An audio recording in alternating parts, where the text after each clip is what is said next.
pedirles a los que están sin nombre, por favor, en su perfil, por favor, pongan su nombre y apellido. Vamos a dar unos minutos para que puedan poner su nombre y apellido.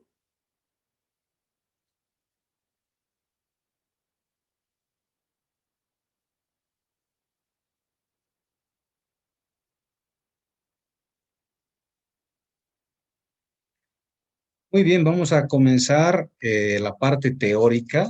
Recordarles a todos de que los exámenes son teórico-prácticos, es decir, deben responder primero una parte teórica y luego resolver ejercicios. La parte teórica sale estrictamente del texto, de los PDFs que vamos a ir dando, que son los PDFs de las diapositivas que vamos a presentar, y también de lo que hablamos en clase un poco, ¿no? Pero básicamente sale del texto y de los PDFs que les voy a ir subiendo al Classroom, ¿ya?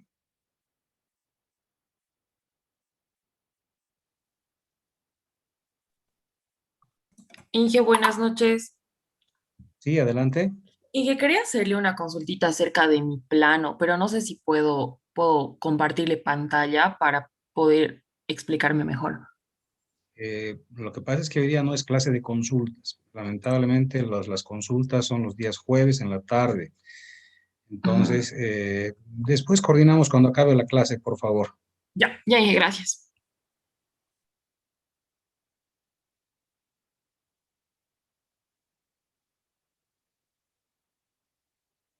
Muy bien, vamos a ver que estén todos los estudiantes con su respectivo nombre. Voy a cerrar la sesión, pues ya estamos para comenzar.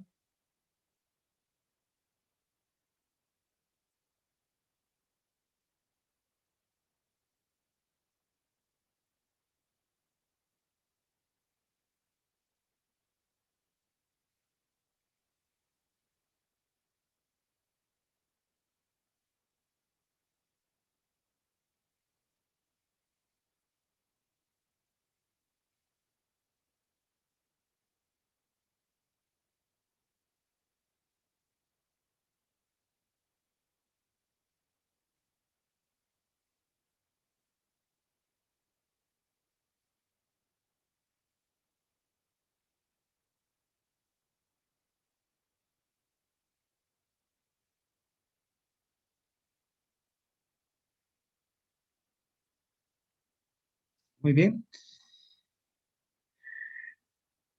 ahora sí vamos a arrancar. Bueno, vamos a comenzar hablando un poco de la historia de las carreteras. Les decía que la parte teórica es sumamente importante.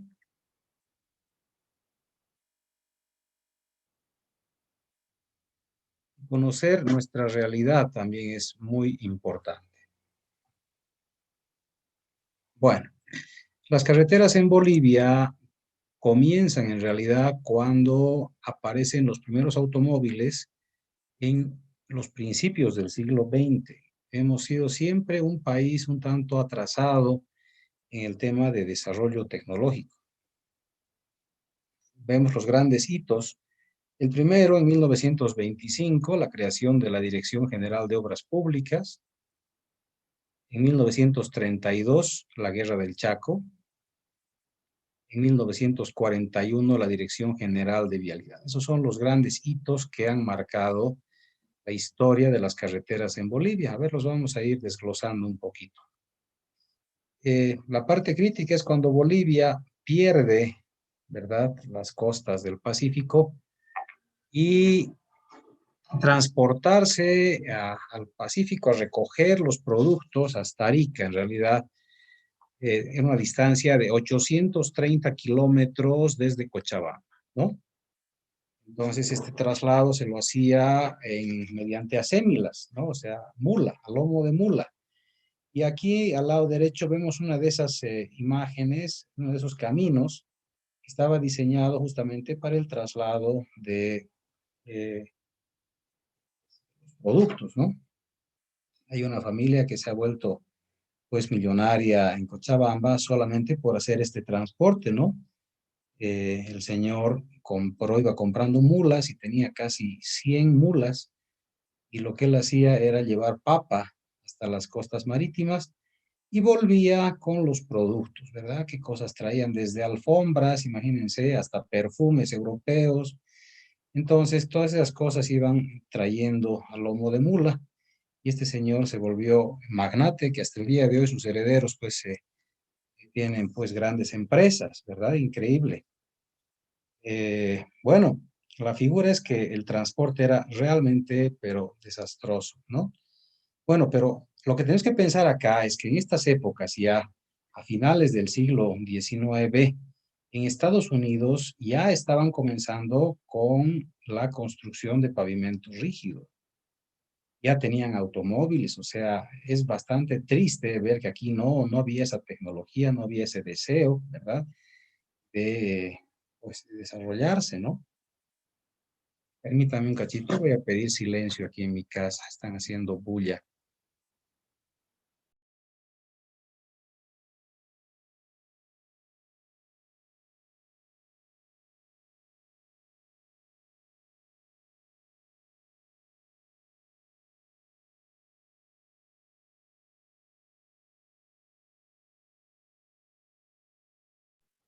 Ahora sí.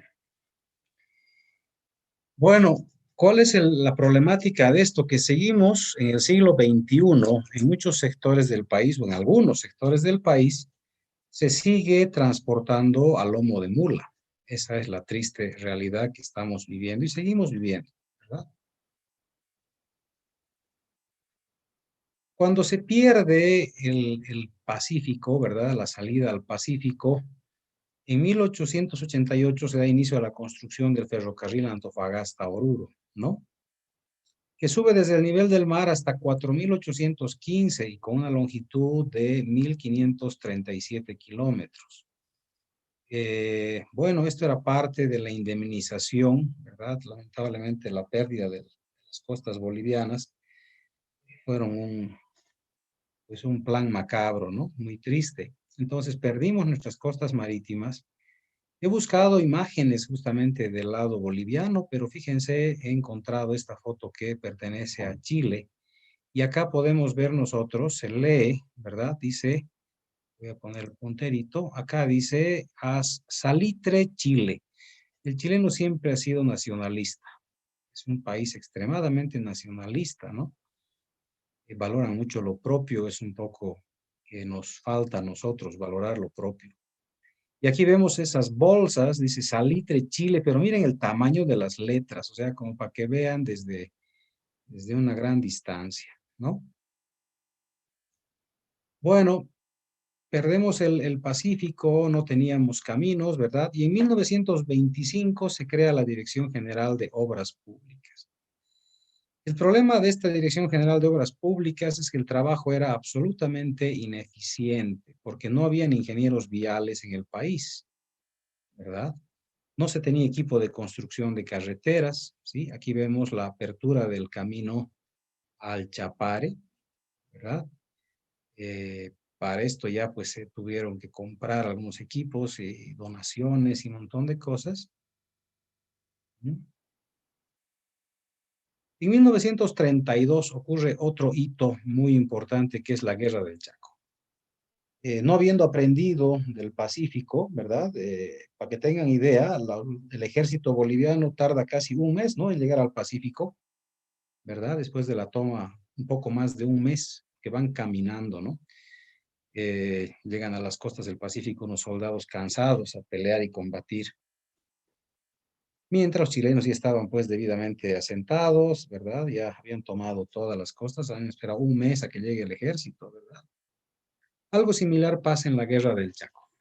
En la Guerra del Chaco, pues comienzan los problemas que también, lógicamente, que surgen por intereses económicos foráneos, tristemente, jugaban con nosotros pues, los intereses extranjeros y nos obligan a ir a una guerra para la cual Bolivia tampoco estaba preparada porque no tenía caminos, ¿verdad? Eh, Recién se comienzan a construir los caminos Tarija-Villamontes, el camino Sucre-Camiri, el camino Cochabamba-Santa Cruz, el camino Cochabamba-Todos Santos. He buscado imágenes en libros y de todo para ver caminos bolivianos y no he encontrado pues ninguno. He encontrado esta imagen que pertenece también a Paraguay, ¿verdad? El Paraguay tenía sus caminos totalmente listos para la guerra, ¿verdad? Para los pertrechos.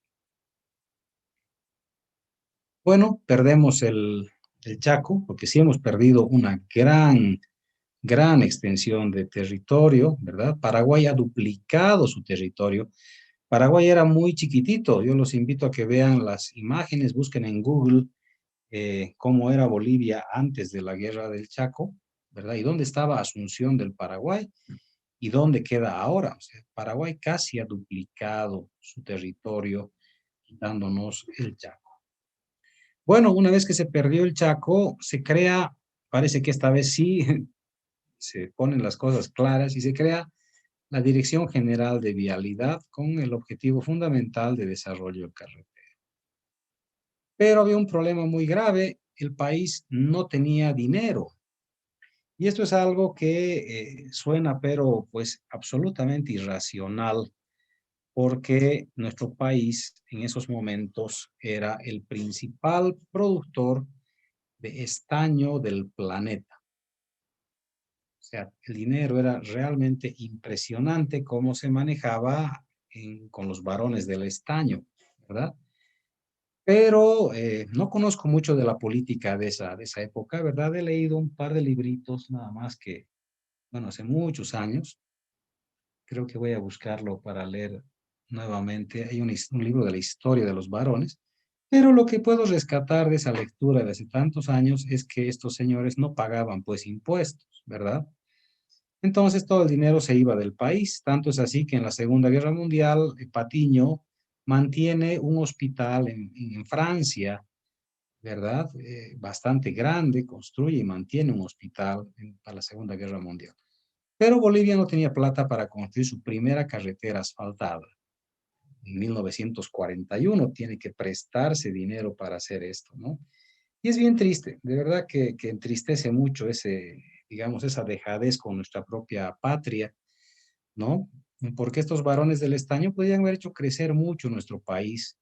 Y no hablo solo de los varones, hablo de las autoridades, o sea, las autoridades que hagan cumplir las normas, las reglas, y si hubieran pagado a esos señores sus impuestos, Bolivia hubiera sido un país absolutamente desarrollado y no vivir en un subdesarrollo que seguimos hasta el día de hoy, pues soportando, ¿no?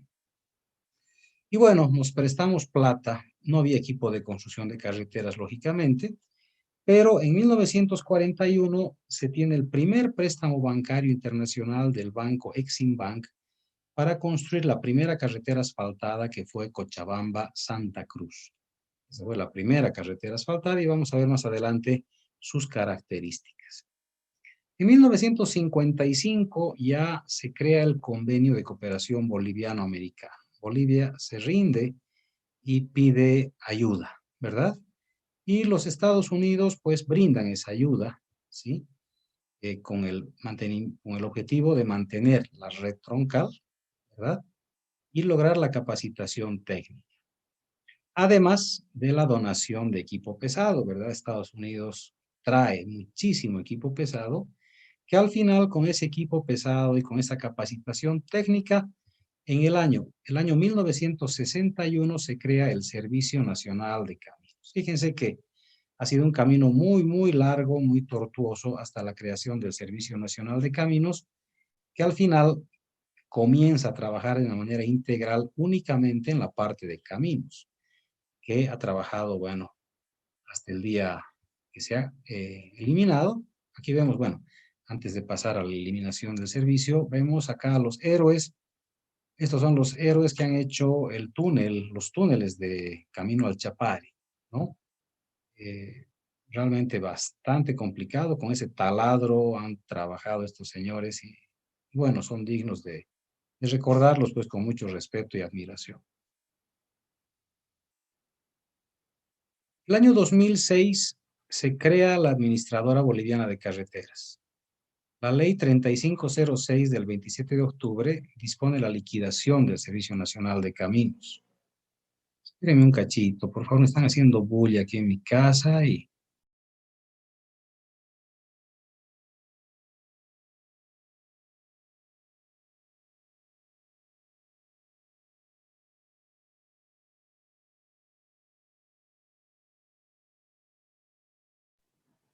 Mil disculpas.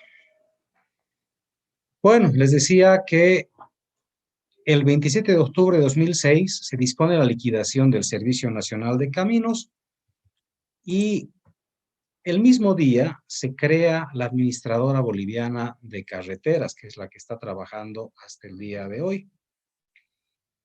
Si bien básicamente la estructura es la misma del ABC, lo que ha cambiado solo es el nombre, antes era Servicio de Caminos, ahora es Administradora Boliviana de Carreteras.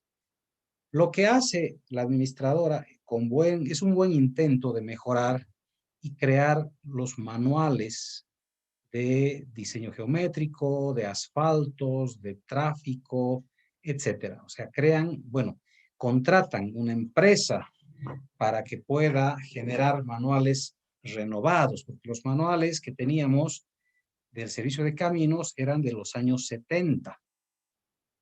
Bueno, aquí vemos una imagen justamente perdón, aquí vemos una imagen del manual de diseño geométrico, pero realmente deja mucho que desear en muchos conceptos, ¿verdad?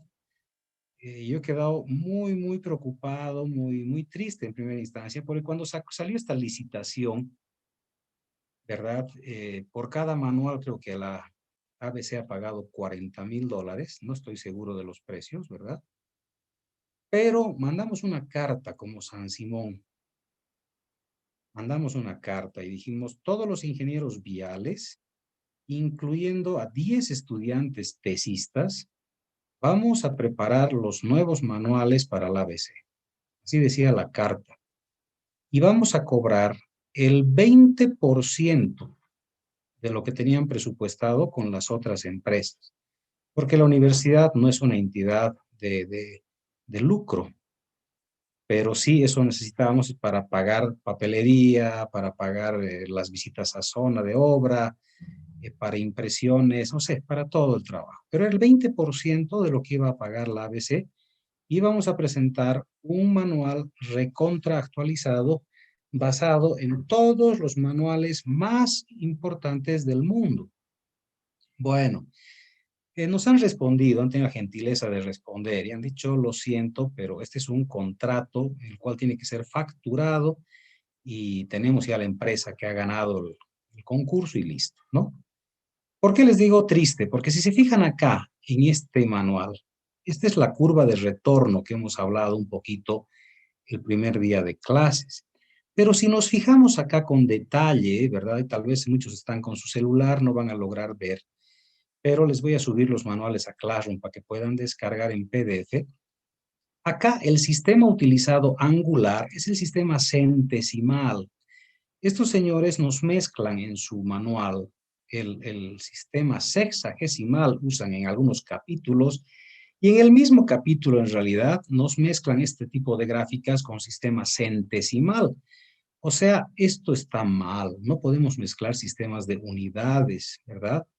Al final, lo que les digo en la universidad, si van a copiar, copien, pero copien bien, ¿verdad?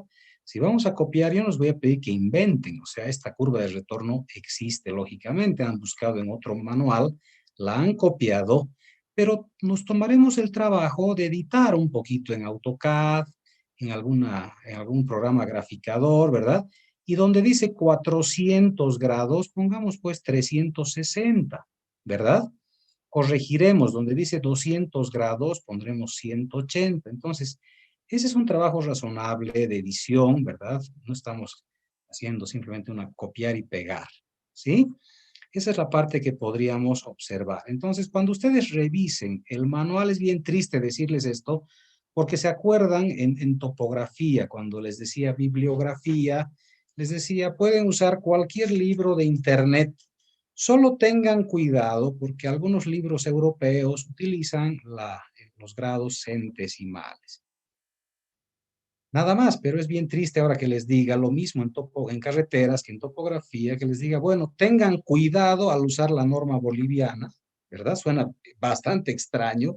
Yo me rayaría si fuera un estudiante extranjero que escucharía y me diga, ¿qué está pasando aquí? Pero usen con cuidado la norma boliviana porque los que la han copiado en algún lugar han utilizado sistema centesimal. Entonces, las fórmulas podrían generarnos resultados erróneos, ¿ya? Entonces, debo hacerles esa advertencia con esta gráfica que está acá, ¿ya? Bueno, por si acaso pueden interrumpirme en cualquier momento para hacer una consulta, por favor. Estamos acá, todas las clases son charlas, ¿verdad? No son clases magistrales, son charlas, son exposiciones dialogadas. Y me gusta mucho que participen mis estudiantes. Y en carreteras siempre he tenido muy buena participación, ¿ya? Si no pueden, si no quieren hablar, pueden escribirme al chat, no hay ningún problema. Bueno, características de la primera carretera asfaltada en nuestro país. A ver, las analizaremos. Primero, el ancho de calzada, 5 metros. Bueno, es un ancho extremadamente angostito, pero asumiremos que en el año 1941 no había tantos vehículos, ¿verdad? Como uno podría pensar. Radio mínimo de curvatura 30 metritos, o sea, las curvas tenían, no todas, lógicamente, ya vamos a ver que es el mínimo, o sea, yo podría escoger uno mayor, pero el mínimo es de 30 metros. Estas generan curvas, este radio genera curvas un poquito peligrosas, ¿no? Eh, bermas, esto sí es interesante, había bermas entre 0,5 a 1 metrito, ¿no?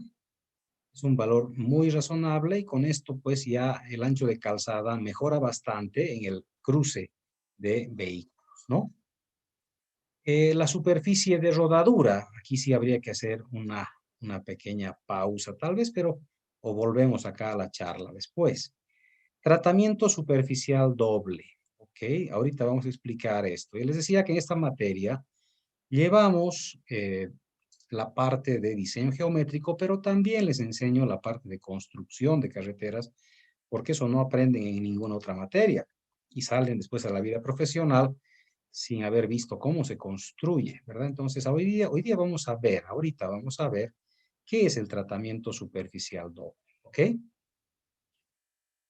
Bueno, el tren de cargas H15S12, esto ya han visto ustedes en la parte de puentes, ¿verdad? El tren de cargas. Y ahorita este tren de cargas ya se ha mejorado, este tren es antiguo también, para vehículos mucho más livianitos, ¿no? La pendiente máxima, 7%. ¿Por qué? Porque los camioncitos de 1941 tenían motores más pequeños, no podían subir mucho, ¿no? Pero actualmente sí, en carreteras troncales no se puede pasar de 7%. Y finalmente la velocidad directriz, así se llamaba en su momento, velocidad directriz, 30 kilómetros por hora, bastante bajita la velocidad de proyecto, ¿no? A ver, permítanme explicarles el tratamiento superficial. Vamos a entrar un ratito a buscar, permítanme.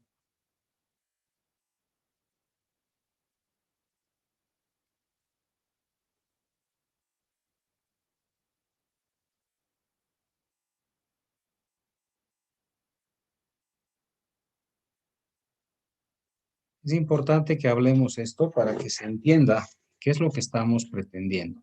Les decía que en esta materia lo que yo trato de enseñarles son dos cosas. Primero, a diseñar carreteras y la segunda es a crear un poco de criterio técnico, que esto es lo más importante. Por eso van a escuchar que la charla va a estar referida en muchos casos a proyectos, a algunos errores de algunos proyectos, ¿verdad? Repito, siempre la intención no es ofender a las empresas o humillar la dignidad de algún ingeniero. No. Cuando hablamos de algunos errores, estamos enseñando a las nuevas generaciones para que no cometan esos mismos errores, ¿ok? Bueno, aquí está el tratamiento superficial. ¿Qué es el tratamiento superficial? Es simplemente, ¿verdad? Hacer un tratamiento como dice su nombre, vamos a ser reiterativos, vamos a redundar. Es un tratamiento de superficie, ¿está bien? Para mejorar, dice la resistencia, etcétera. O en algún caso para preservar simplemente la capa base, que es muy cara, ¿verdad? En muchos proyectos, cuando no había plata para colocar un buen concreto asfáltico eh, encima de la capa base, lo que se hacía era hacer un tratamiento superficial, de tal manera que cuando hubiera platita, entrabas con tu motoniveladora, retirabas el tratamiento superficial y colocabas encima, pues recién la carpeta de concreto asfáltico. Bueno, ese es un concepto. A ver, vamos a seguir revisando. Aquí vemos la gradación, esto no nos interesa. Esto van a aprender a diseñar en el Carreteras 2, ¿verdad? Utilizar las gradaciones y demás. Este es el camioncito que tiene esta adición de la tolva que permite hacer una distribución de los agregados, ¿verdad? Dice, es importante, previo al extendido de la capa de gravilla, ejecutar un riego ligero con agua sobre la plataforma para quitar el polvo y conseguir mayor adherencia de la emulsión. También debido a la inexistencia de polvo, se va a poder reducir la dotación de emulsión en el riego asfáltico. Entonces se moja, se humedece la capa base y luego de humedecida, ¿verdad? Procedemos con el riego, con la distribución de la gravilla. Aquí vemos la gravilla distribuida, ¿verdad? Una vez que la gravilla se ha distribuido homogéneamente, ¿verdad? Se coloca la Ingeniero, emulsión. Sí, adelante. eh, discúlpeme que lo interrumpa, pero Claro ¿cuál que sí. es el significado de emulsión, Inge, Ah, muy bien, en gracias por la carretera? pregunta. Está bien. Emulsión, a ver, ¿cómo te podría explicar? La emulsión es una mezcla muy interesante. A ver, tú sabes bien que no se puede mezclar el aceite con el agua, ¿verdad? Si tú pones Sí. un vaso de agua y le pones un chorro de aceite, ¿verdad? Y lo mezclas, el aceite se va a separar. El aceite no se puede mezclar con el agua. Eh, lo mismo es acá. Aquí tenemos una mezcla de asfalto diluido con agua. Si tú pones el asfalto con el agua, pues no se va a mezclar, ¿verdad? Entonces, ¿cuáles son las emulsiones más conocidas, Víctor? ¿Cuál es la emulsión en la vida más conocida? Hay dos en el mundo civil, digamos, no la ingeniería. ¿Qué emulsión conoces? Oye, Inge, en La emulsión de ingeniería, Scott. La emulsión de Scott, la una que venden en la farmacia, ¿no ve? La famosa ah, emulsión de Scott, ¿sí? La emulsión de Scott es una sí, sí, mezcla de aceite de hígado de bacalao, ¿verdad? Con agua, ¿sí? Esa es una emulsión que tú tomas o te daban cuando eras guagua, ¿no ve? La emulsión de Scott que venden en todo lado. Todo el médico recomienda a su hijo darle aceite de hígado de bacalao horripilante, ¿no ve? Bueno, la segunda emulsión más conocida, ¿cuál es? La leche, ¿sí? La mm, leche es un aceite en agua, por eso se corta. Cuando se corta, la leche se separa del agua. Entonces, el término es se corta la leche, ¿no ve? Muy bien. Hay sí, otra emulsión también más conocida, la sangre. La sangre es otra emulsión, es un aceite en agua. Por eso cuando está cicatrizando la herida o empieza a cicatrizar, chorrea una especie de agüita, ¿no ve? Y queda la costrita dura de la cicatriz. Entonces, ha separado el agua. Bueno, creo que son tres ejemplos muy importantes. Entonces, el asfalto lo pones en agua y adicionas un emulsificante, que en este caso es una adición química, ¿ya? Es un líquido que tiene mucho de jabón. Entonces, metes al agua esto, metes al asfalto, mezclas y se ha creado un líquido negro homogéneo, que es este de acá. Este es el asfalto emulsificado, chorrea como si fuera agua, ¿verdad? Está emulsificado. Cuando el asfalto emulsificado choca con la gravilla, se produce la coagulación, como la coagulación de la sangre o como el corte de la leche, cuando la leche se corta, ¿verdad? Y eso se llama quiebre.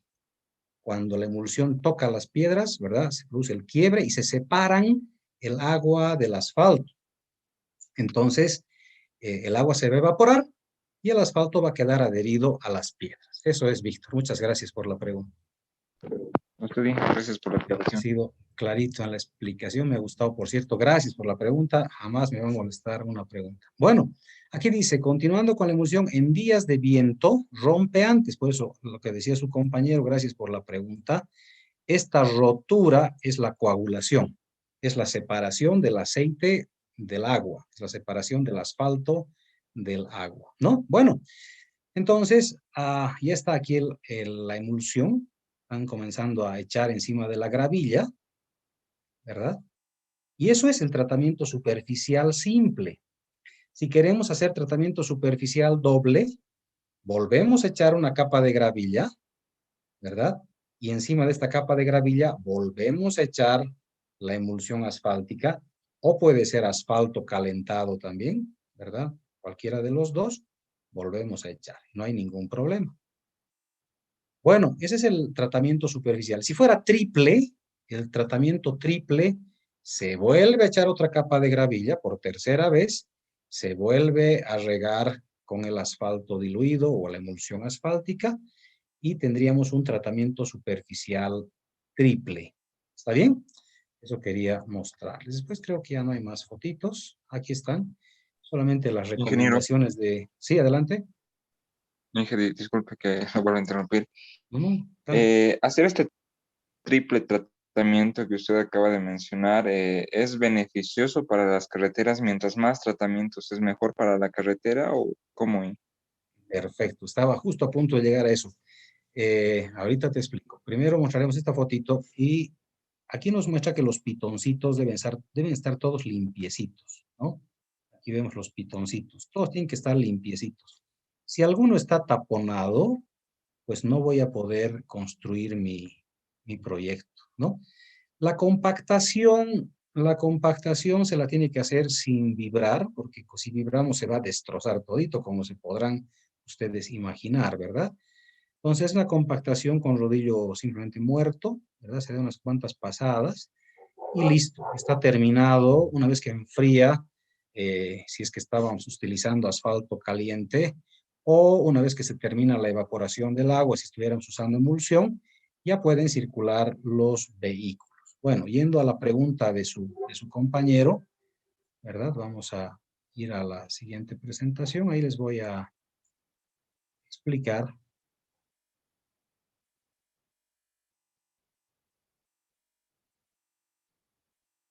Bueno, aquí estábamos, ¿no? A ver, pondremos aquí pantalla. Bueno, el tratamiento superficial es eso nomás, un pinche tratamiento superficial, ¿ya? Cuando hacemos un tratamiento superficial simple, tiene ¿cuánto de durabilidad? Esto dura 1 año. El tratamiento simple dura 1 año, nada más. Una temporada de lluvias, para proteger una temporada de lluvias. Si utilizo un tratamiento superficial doble, ¿verdad? El tratamiento superficial doble va a durar aproximadamente entre 2 a 3 años. ¿Ok? Y si usamos un tratamiento superficial triple, esto puede durar hasta 5 años. Hasta 5 años. Muy bien. Pero, ¿cuáles son los requisitos para usar un tratamiento superficial? No es porque se me ocurrió y digo, a ver, mañana voy a diseñar un pavimento, ¿y qué le pongo? ¿Le pondré tratamiento superficial? No.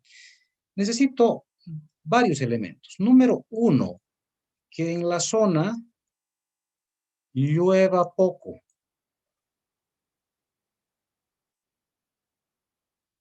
Poca lluvia.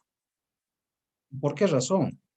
Porque no es tan impermeable como fuera, perdón, no es tan impermeable como si fuera un concreto asfáltico, ¿verdad? Tiene que llover poco. Dos, tiene que haber poco tráfico, ¿ok? Poco tráfico. Entonces, si estas condiciones se dan, pues yo voy a poder utilizar el tratamiento superficial. Estos son elementos que tenemos que saber, ¿verdad? Entonces, poquita lluvia, poquito tráfico, entonces puedo usar tratamiento superficial, que puede durar tal vez mucho más de lo que estoy planificando si es que hay poco tráfico, ¿ya? Y poca lluvia, lógicamente, ¿ya? Bueno, ¿por qué les hablo esto? Fíjense, el primer proyecto en Bolivia de asfalto era un tratamiento superficial doble, el camino Cochabamba-Santa Cruz. ¿Y por qué les estoy explicando esto? He dicho que la idea es generar criterio. Porque el proyecto que están haciendo, no sé si se va a reactivar, tal vez si se reactive, que es la carretera por la zona protegida que cruza desde Villa Tunari hasta San Ignacio de Mojos, en Trinidad, ¿verdad? Esta carretera que ha sido tan peleada, ¿verdad? La gente ha salido en manifestaciones. Bueno, el proyecto de esta carretera traía tratamiento superficial doble. Entonces, bueno, he dicho que voy a crear en mis ingenieros, pues, criterio técnico. He dicho hace un ratito que tenía que llover poco. ¿Será que en Chapare llueve poco? ¿Será que en San Ignacio de Mojos y todito ese camino llueve poco? Y la segunda condición, ¿será que va a haber muy poco tráfico? ¿Verdad? Yo creo que no cumple con ninguna de las condiciones, ¿verdad? Entonces, hacer tratamiento superficial en el siglo XXI, donde tenemos vehículos, bueno, para una vía que va a ser de desarrollo absoluta, ¿no? Que va a ser una vía de desarrollo gigantesca. Si es que se abre, claro, va a morir todo el área protegida. El que dice que no, los autitos van a pasar recto nomás, no es así. La gente se va asentando en los caminos, eso es el Chapare, vayan a ver el Chapare. Entonces, así va a ser nomás esta zona protegida, ¿no? Bueno, la figura es esa. Sería lógico poner tratamiento superficial si sabemos que dura tan poquitito, ¿verdad? Entonces, en 2 años tendríamos otra vez todo un barrial y tendríamos que pensar en reconstruir otra vez 200 kilómetros de camino, ¿ya? Entonces, el criterio, he hablado yo con ingenieros del ABC, ¿cuál es el criterio para hacer esto, no? Es que no hay plata, te dicen, no, bueno, eso no es muy creíble. Una carretera que va a sacar madera, solo la madera que se va a sacar en esta zona es madera que nunca se ha tocado, hay troncas que tienen más de 300 años de edad, ¿verdad? Solo la madera sacando de este proyecto da para construir 3 carreteras de este tipo. La carretera iba a costar $400 millones, si no me equivoco. Estaba muy caro, por cierto, pero la madera que se sacaba en todos los 200 kilómetros, en todo el ancho de vía, costaba $1.200 millones. Bueno,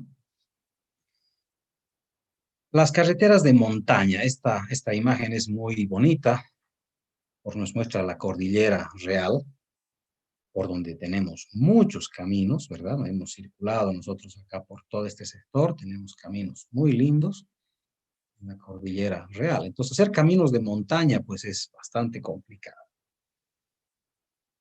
Acá tenemos nuestro país. Estas son las características de nuestro país.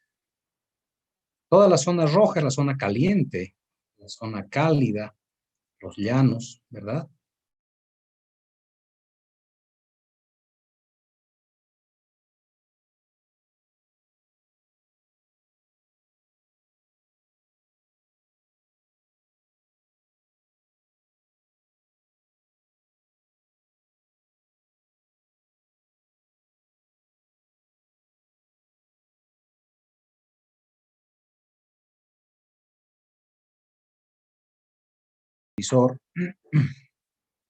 Y la empresa constructora un día me llama y me dice, Carlitos, es el superintendente, ¿qué ensayo es este? Me dice que está en el pliego, no conozco. Yo me fijo y le digo, yo tampoco conozco, nunca había escuchado. Entonces me llevo la anotación y le digo, mañana te respondo. Entonces le digo a mi casa, ¿y qué es lo más fácil de hacer? Entras a internet, pones en Google, aprieto Enter y me sale una página boliviana. O sea, usualmente en Google cuando pones un ensayo, pones cualquier cosa, te salen pues 100.000 páginas, pero me salió solo una. Y me sorprendió, entré a esa página y era la especificación técnica de la construcción del camino San José Roboré El Tinto, que eso está por este lado de acá. en la zona tropical. Entonces, entré, revisé el pliego y resulta que lo habían copiado el pliego en Cochabamba para hacer nuestro proyecto de Lacma Santibáñez. O sea, el ingeniero que hizo la propuesta, más bien la licitación, lo que hizo fue copiar. Y copió como estaba, con los errores inclusive. Y este era un error de taipeo. Ese ensayo que me pidió el ingeniero de la empresa no existía.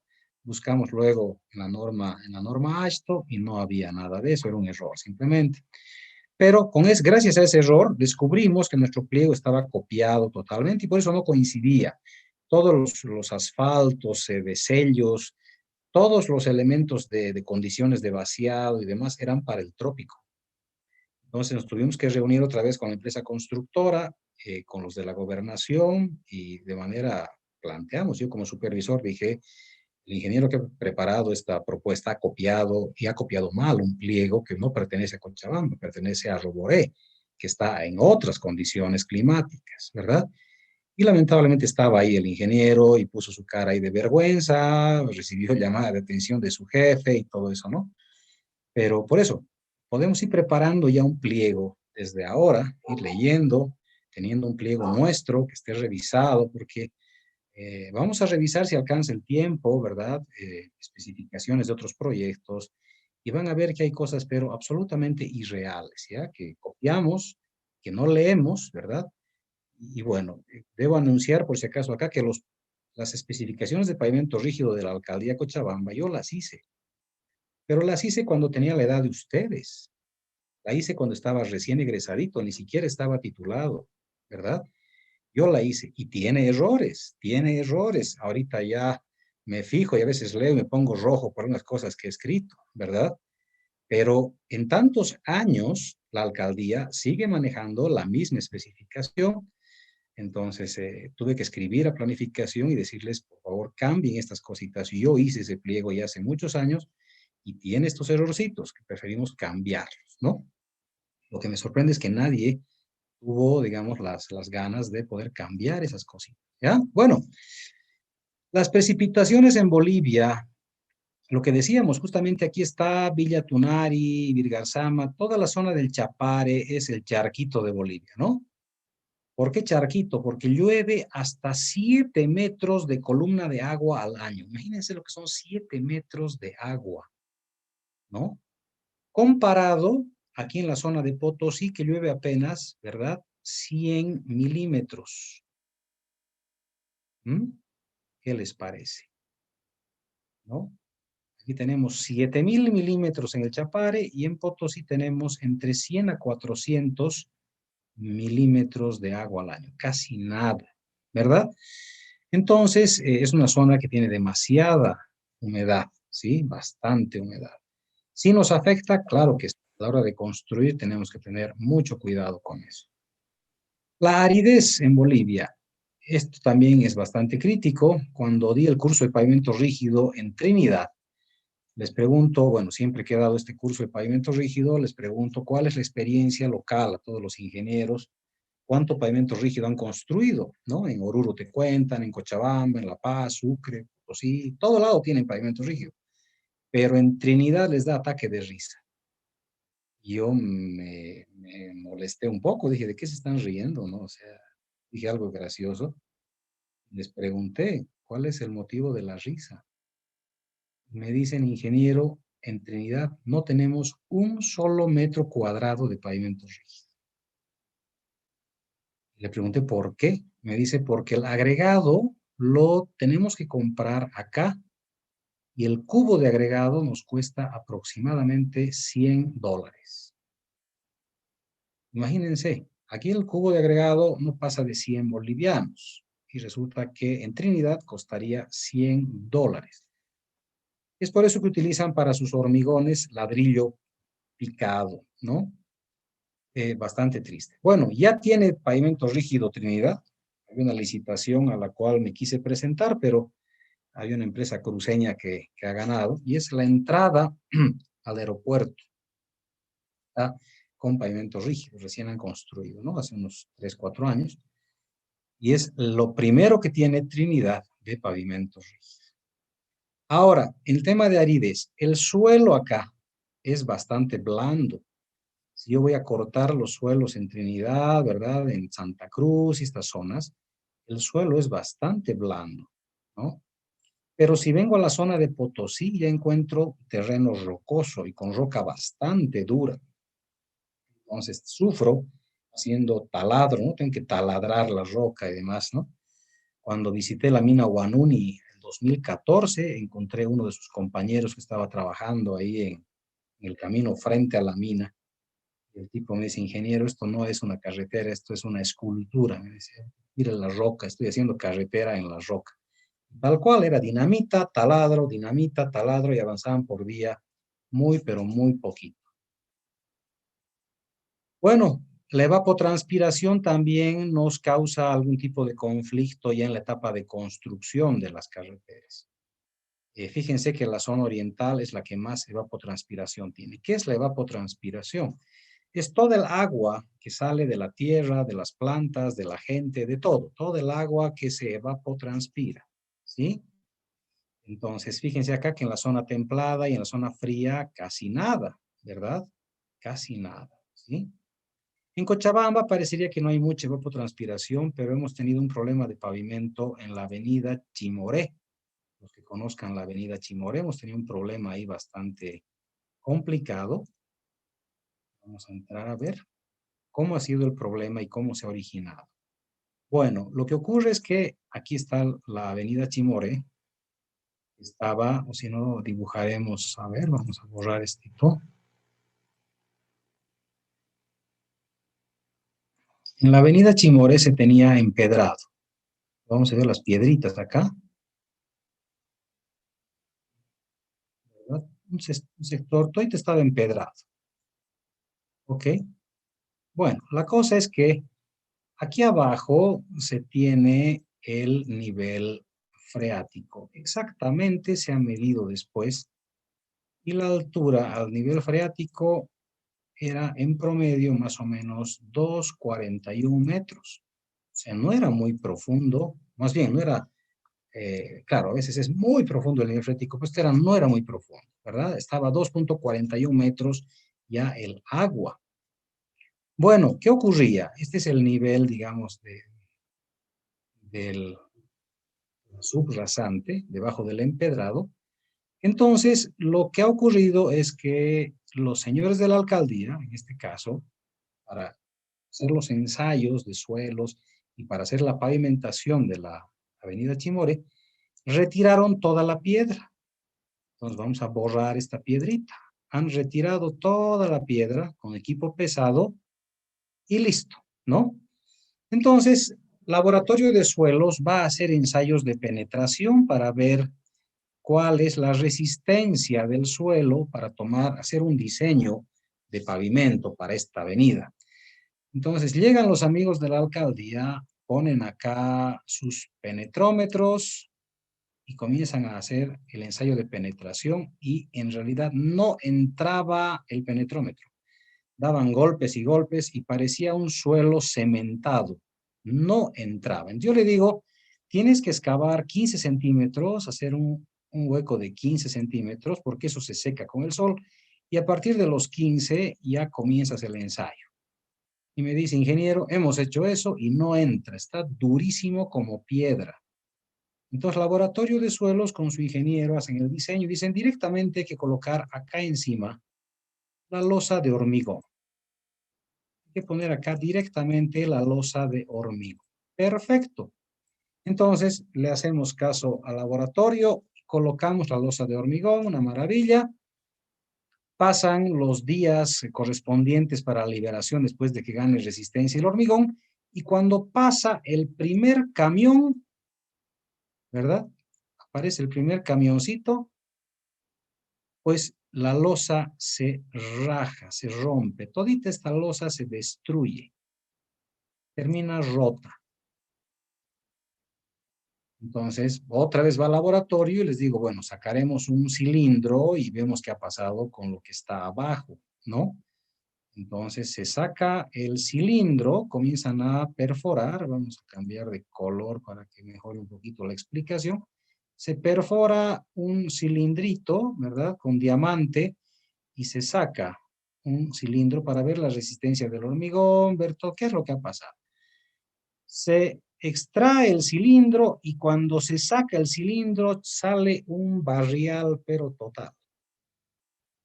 ¿Qué es lo que pasaba? El nivel freático sube por capilaridad. Claro, subía y aquí está pues el sol de septiembre radiante. Este sol producía la evapotranspiración de todo el agua que permanentemente iba subiendo y mantenía la zona que tiene arcilla, ¿verdad?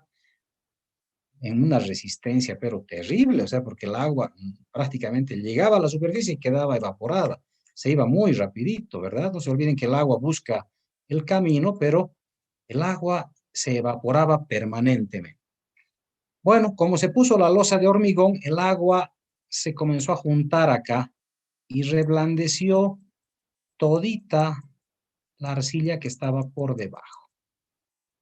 ¿Ok?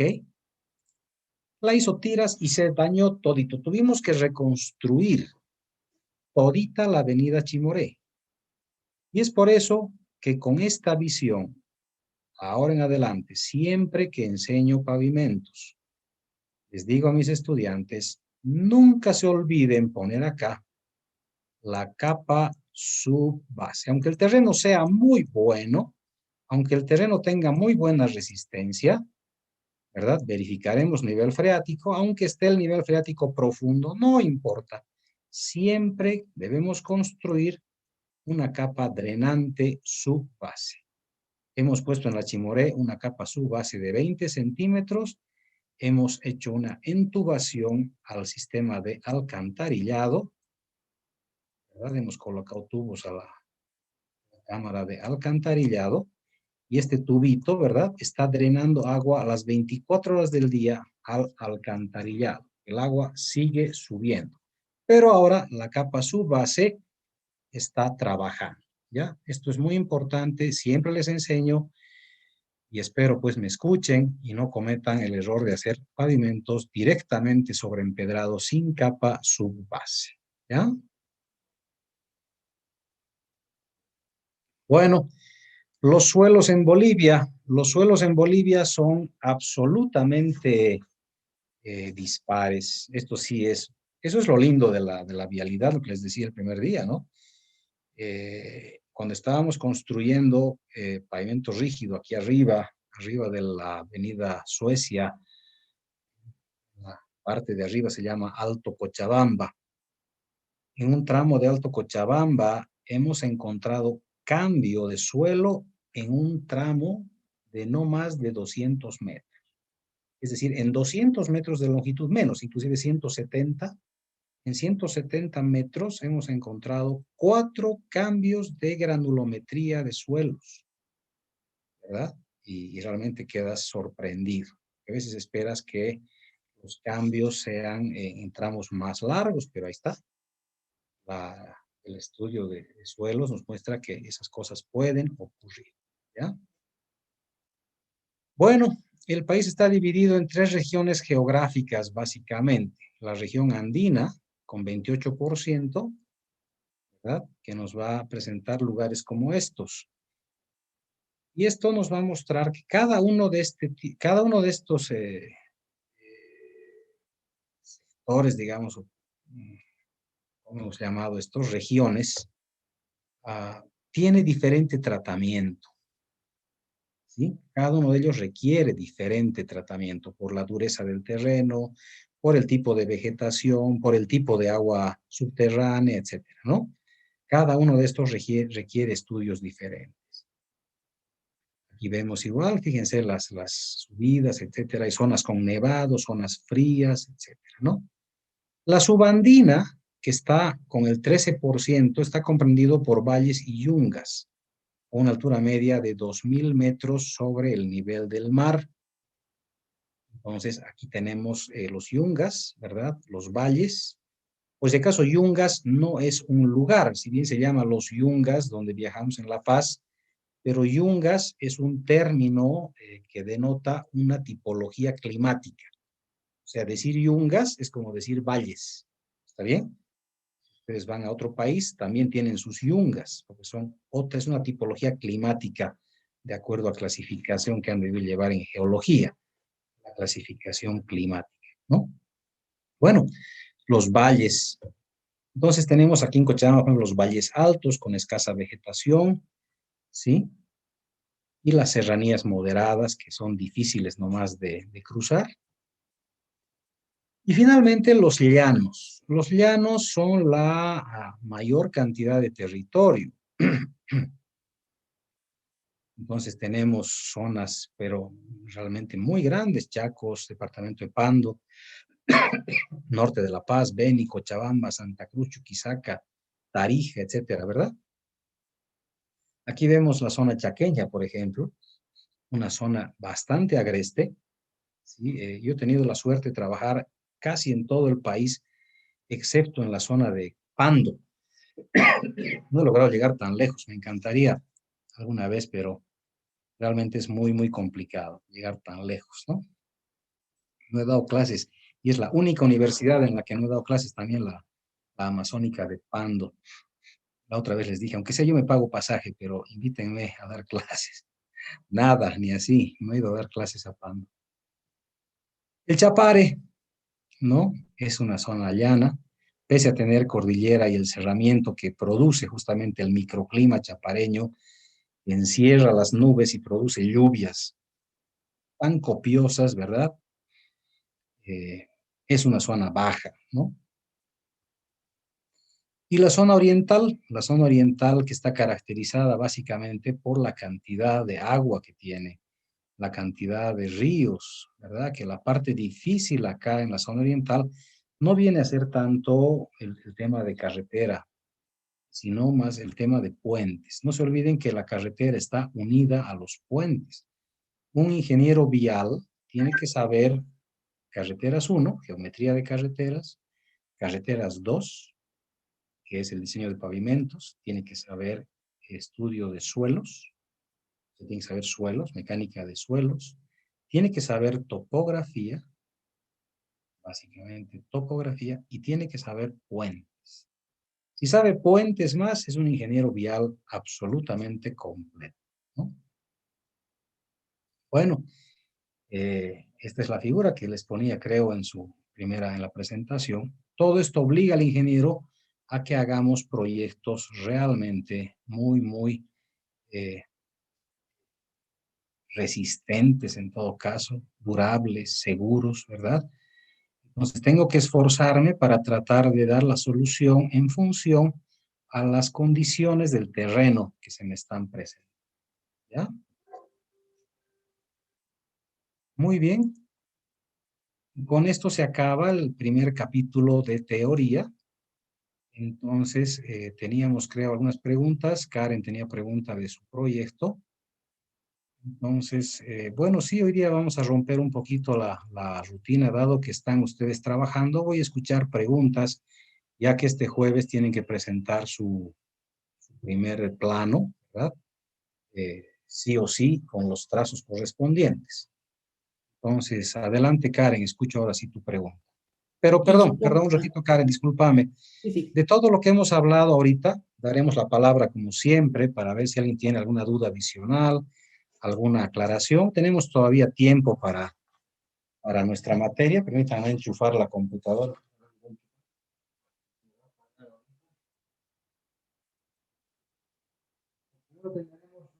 De la teoría que hemos explicado el día de hoy, que es una teoría, digamos, de manera general, la historia de las carreteras y un poco las condiciones sobre las que tenemos que trabajar en nuestro país. No sé si hay preguntas al respecto.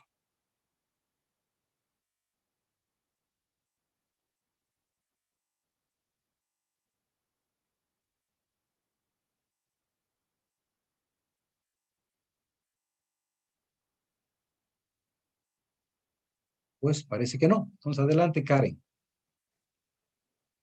Y ya, Inge. Bueno, he hecho ya mis trazos preliminares, pero están algo mal. Entonces quería hacerle unas cuantas preguntas en base a lo que ya hice.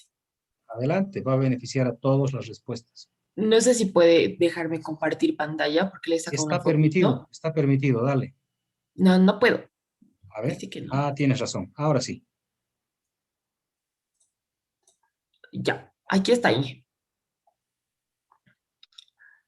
Este es mi planito. Tengo que llegar de A a B. Entonces, mi pregunta era la siguiente. En realidad acá, por ejemplo, cuando en el trazo naranja, digamos que acá esta es la 600, la cota 3660, esta es la 40. Entonces, digamos que estoy en la 50 por ahí. Entonces, he subido a la 60, 80, he entrado a 700 y he vuelto a bajar. Entonces, lo que me decía un auxiliar era que trate de no subir para bajar, porque de acá vuelvo a subir. Entonces, mi pregunta era si, digamos, acá, me puedo quedar acá y seguir sobre esta misma curva de nivel, llegar a este punto, cruzar esta curva de nivel, seguir sobre esta y llegar hasta acá.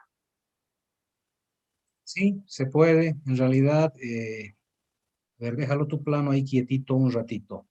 Ah, más o menos para analizar la figura. Se puede ir por la misma curva de nivel. Si hay algún conflicto donde tienes quebradas. En este caso, vas a tener un cruce quebrada, pero en ese lugar se construye una alcantarilla. No hay mayor inconveniente, ¿no? A ver, espérame. Zoom. Dame un minutito.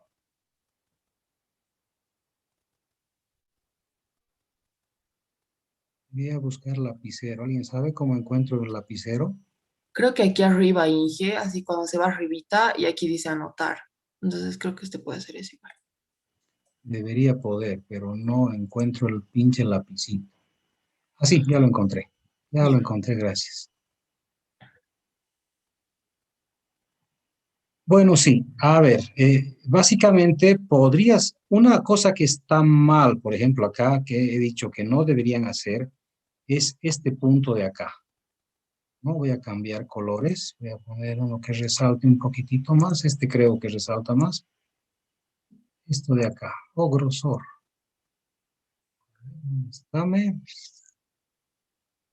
aquí creo que este está mejor, ¿no? Ahora sí, esto de aquí.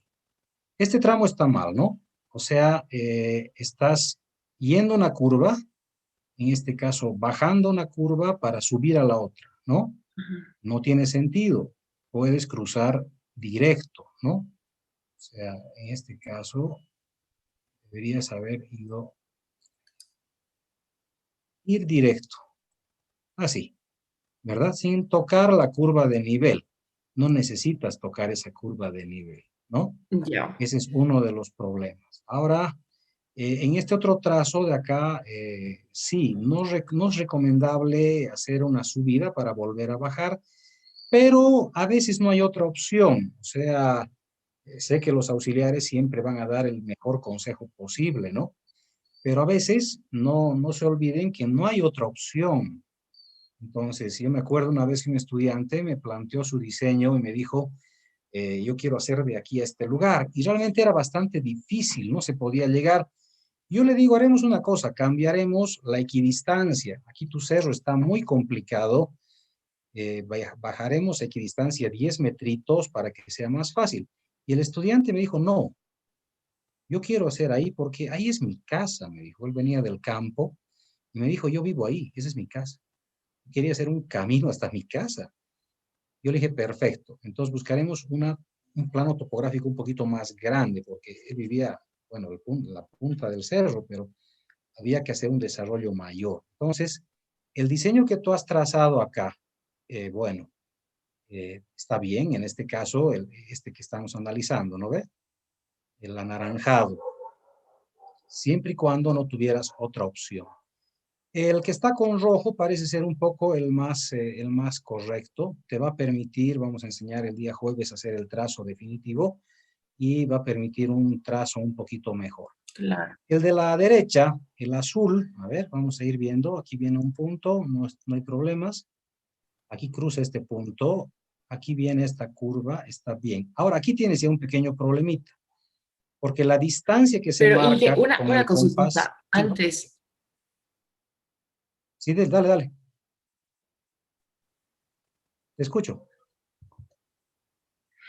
Inge, es que mi trazo rojo no lo está viendo completo porque tampoco está tan bien Espérame un cachito, veremos por hasta donde se esta pueda. situación de Espérame aquí. un cachito, no lo bajes todavía el plano. Ya, Estamos viendo los tres trazos en esa ya, ahí. ubicación, ¿ya?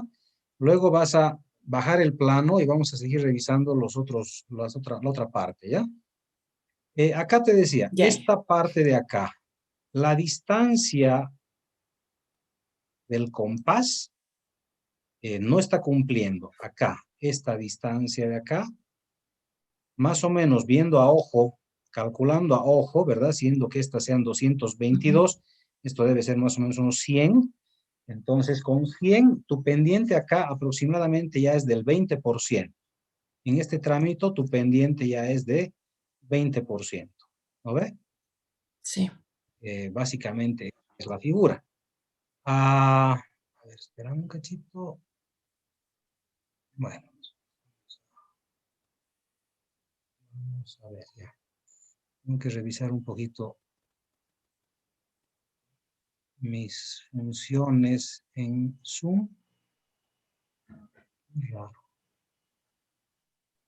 Ya. Bueno, aquí tienes la pendiente de 20%, ¿no? Bueno, pero puede ser un tramito, no hay problema. El tractor va a cortar eso, pero para los que están oyendo, esta revisión me gusta mucho, te agradezco, Karen, esta opción, porque esto hacía yo en clases y me encantaba, y se formaba todo un tropel de estudiantes, ¿verdad? Que ahorita sería absolutamente ilegal por la cantidad de estudiantes, pero todos se acercaban a mirar, ¿no? Y sí, ahora están todos viendo esto y van a aprender. Si se les presenta este problemita en más de 3 lugares, digamos, en más de 3 lugares consecutivos, el diseño está mal, ¿verdad? El diseño está mal porque no está cumpliendo la regla del compás. ¿Está bien? Entonces, hasta 3 podríamos permitir. Pero si son más de 3, ese diseño ya se ha vuelto muy caro, no tiene mucho sentido, ¿no? Bueno, aquí este cruce no hay problema, aquí no hay problema, aquí has cruzado, no se sabe qué hay acá, muchas veces estos lugares nos producen cierta duda topográfica, ¿verdad? Pero aquí estás cruzando con la misma curva de nivel, aquí podrías tener una silleta, la silleta es algo más o menos así, ¿no? Llegas a la misma curva de nivel, pero aquí a veces tienes un hueco, ¿verdad? Y claro, no es mayor a 20 metros porque la curva no da, pero podrías tener acá una silletita.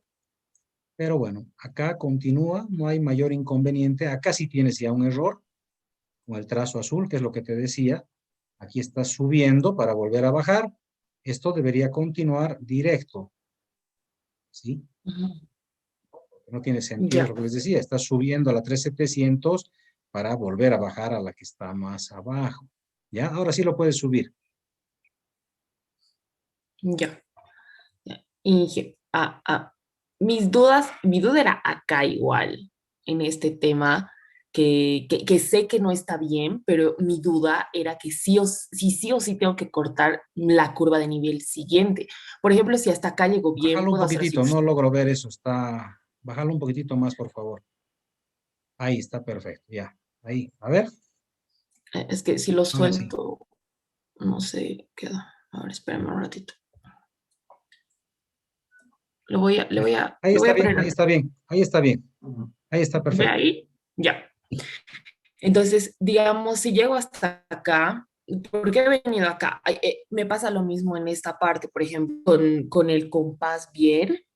Entonces, de aquí puedo irme directamente a mi punto obligado sin tener que hacer esta parte de acá.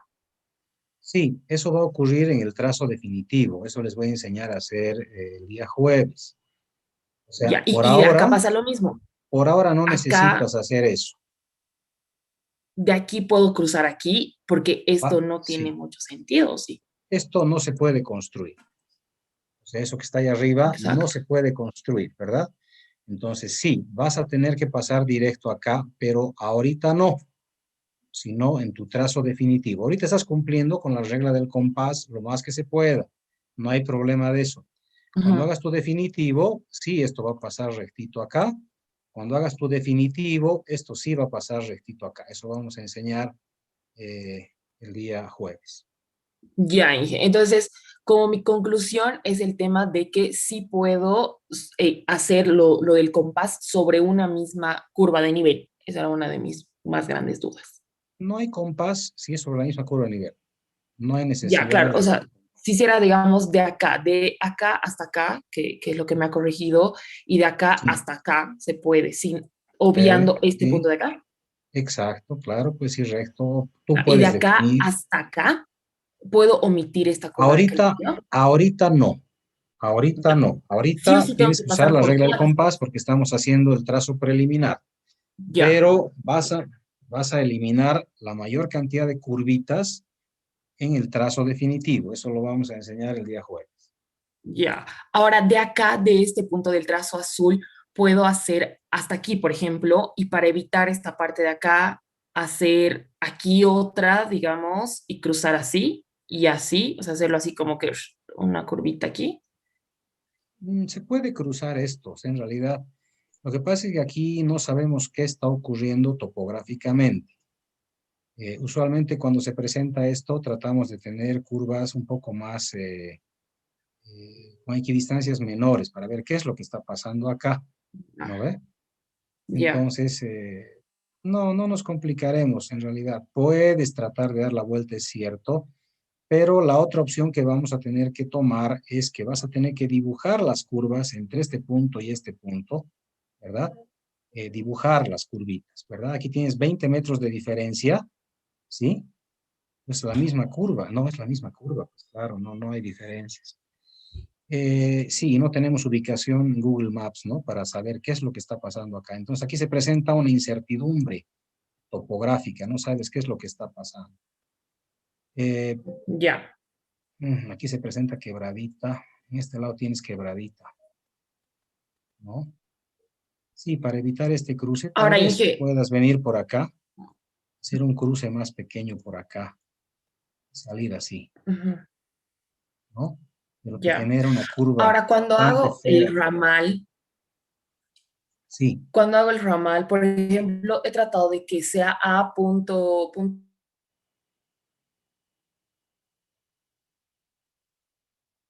hola, hola, de ¿te has cortado o me he cortado yo una de dos?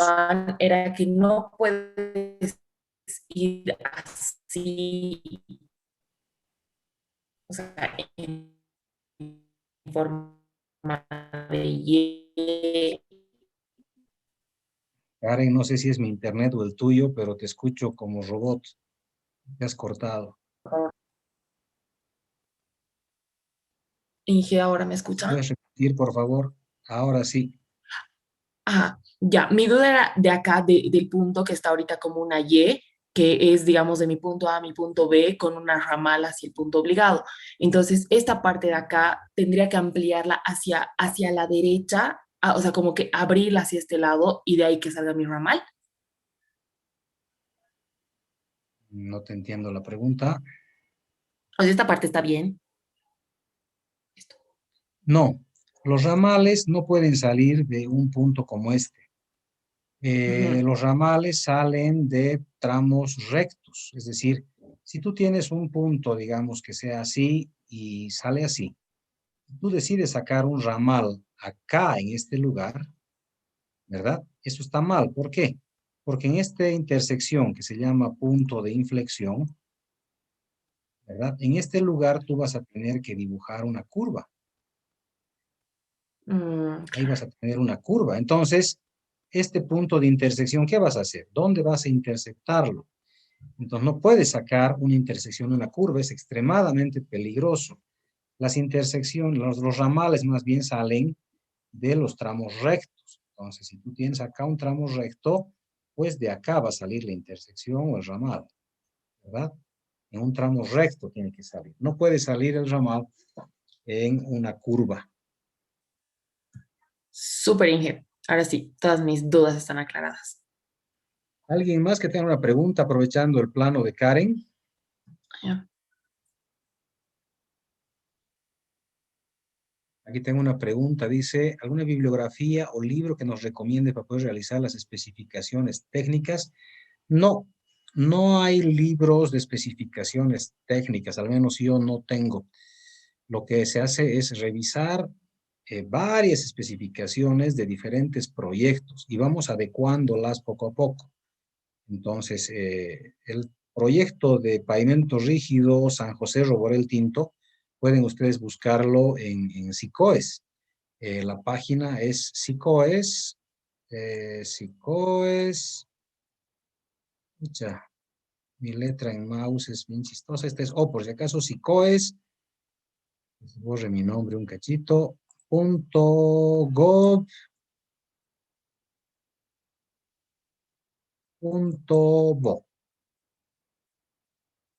¿ok? Entran a sicoes.go.bo, están todas las licitaciones de desde que se ha abierto Sicoes, están guardadas ahí en la nube. Entonces, ustedes ponen buscar proyectos y les pregunta proyectos actuales, no, ponen proyectos, o sea, todos los proyectos, ¿verdad? Y buscan pavimento rígido y les va a aparecer miles de precios de pavimento rígido, pavimento flexible, miles, empedrado, miles, diseño geométrico, miles, ¿verdad? Entonces, ese es el trabajo. Tienen que descargarse algunos archivos. Yo les puedo decir, por experiencia, que en pavimento rígido, por ejemplo, uno de los mejores, de las mejores especificaciones es la de San José Roborel Tinto. Si lo pueden encontrar, sería perfecto, ¿verdad? Ya tendrían ahí una buena especificación de pavimento rígido que es válida para zona templada, para zona fría y para zona cálida, pero debo adecuarlas muchas cosas. O sea, por ejemplo, el asfalto de sello está con penetración 80-100, ¿no? Perdón, estaba con penetración 50-70. ¿Por qué? Claro, porque es zona tropical, pues, ¿no? Eso hay que cambiarlo a un asfalto con penetración 80-100, si vas a hacer en Oruro, por ejemplo, en Potosí, inclusive en Cochabamba, ¿verdad? Ese tipo de cositas se van cambiando. Por ejemplo, en San José Roborel Tinto dice clasificación de suelo arcilla. Ustedes no tienen tanta arcilla en Oruro, entonces verán su clasificación de suelo. Entonces eso quiere decir que van a ir modificando un poquito. Para cerrar el tema de las especificaciones, cuando yo construí, era supervisor igual, como les decía, he sido mucho tiempo supervisor, consultor, la avenida aquí, la Víctor Ustaris, desde Colcapirua hasta el CITE, ya hace muchos años, ¿no? En ese proyecto, por ejemplo, en la limpieza general decía, alguien se equivocó, puso limpieza general de un edificio. Y en un edificio dice que tienes que limpiar el piso con ACE hasta que salga toda la suciedad, ¿verdad? Y en el proyecto de la Víctor Ustaris decía que había que limpiar todo el pavimento con ACE, ¿no? Y me fue a visitar al ingeniero Pastor Lora, que será del Pastorcito, no lo veo hace muchos años. Si alguien lo conoce, le va a preguntar a Pastorcito Lora de la empresa ICA Bolivia. Él se fue a visitar, me dice, Carlitos, quiero hablar contigo. Claro, Pastorcito, le digo, ¿cuál es tu pregunta? Y me dice, aquí hay un error en el pliego, me dice, en la parte de limpieza general, no lo hemos visto. A ver, mostrame, le digo, yo ya había visto, ¿no? Y leo y dice, pucha, sí, dice aquí, habrá que limpiar con ACE el pavimento. Sí, pastorcito, le digo, vas a tener que contratar, le digo, unos cisternas, por lo menos a unas, pucha, calculo unas 50 personas que estén trabajando con escobas y pues un camión, ¿verdad?, que tenga ACE. Entonces tú vas con un cisterna, echas el cisterna en toda, pues son 4 kilómetros de ida en triple carril y 4 kilómetros de vuelta en triple carril.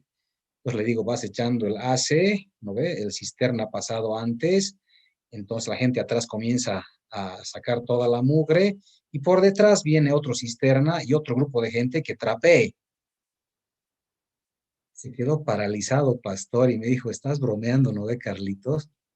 Y dije, sí, querido pastorcito, estoy bromeando. Es un error de pliego y lo vamos a mandar a volar. Pero fíjense que si yo estuviera peleado, fuera un supervisor maldito, le digo negativo, tú has leído el pliego y dice que tienes que limpiar con ACE, así que póngase a limpiar con ACE. Y ahí son problemas gravísimos con la supervisión. Y peor todavía, hay supervisores que son demasiado cerrados y dicen, no, no, no, uy, dice el pliego, esto nadie puede cambiar. Eso es falso. Nos podemos reunir con los ingenieros, el propietario del proyecto, en este caso la gobernación, la alcaldía, quien sea, con ingenieros, podemos invitar a ingenieros de la sociedad, ingenieros del colegio de ingenieros civiles, de la universidad, de donde ustedes quieran, podemos invitar ingenieros y plantear una solución que sea razonable, porque hay pliegos que cometen errores y esos errores son garrafales, ¿verdad? Este de la limpieza se podía subsanar, pero hay errores que son muy críticos, ¿verdad? Por ejemplo, en puentes hay errores muy críticos en cuanto a fierros, en cuanto a vaciados, en cuanto a resistencias, en cuanto a fuerzas de pesado, etcétera. Alguien se ha equivocado en un valor y a veces el supervisor quiere respetar lo que está escrito en el pliego. Es por eso que invitamos a ingenieros de todo lado para que saquemos una conclusión y de esa manera demos fuerza y respaldo a un cambio que va a haber en el... ¿Ya? Muy bien. ¿Alguna pregunta adicional? ¿Tenemos tiempo todavía?